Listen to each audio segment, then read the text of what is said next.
Let's set up a scenario where your last 2 or 3 trades were losers. You are watching the market, and the variables you use to indicate that an opportunity exists are now present. Instead of immediately executing the trade, you hesitate. The trade feels very risky. So risky, in fact, that you start questioning whether this is really a signal. As a result, you start gathering information to support why this trade probably won't work.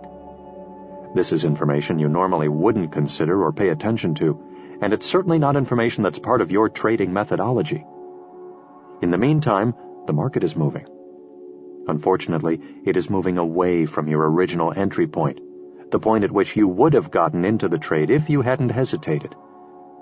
Now you are conflicted because you still want to get in. The thought of missing a winning trade is painful. At the same time, as the market moves away from your entry point, the dollar value of the risk to participate increases. The tug-of-war inside your mind intensifies. You don't want to miss out, but you don't want to get whipsawed either. In the end, you do nothing, because you are paralyzed by the conflict.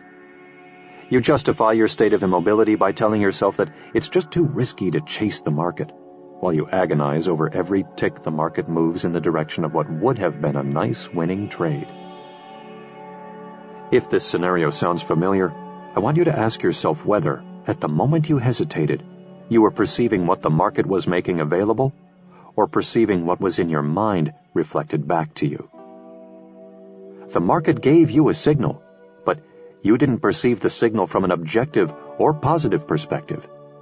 You didn't see it as an opportunity to experience the positive feeling you would get from winning or making money. But that's exactly what the market was making available to you. Think about this for a moment. If I changed the scenario so that your last 2 or 3 trades were winners instead of losers, would you have perceived the signal any differently? Would you have perceived it more as an opportunity to win than you did in the first scenario? If you were coming off 3 winners in a row, would you have hesitated to put that trade on? Very unlikely.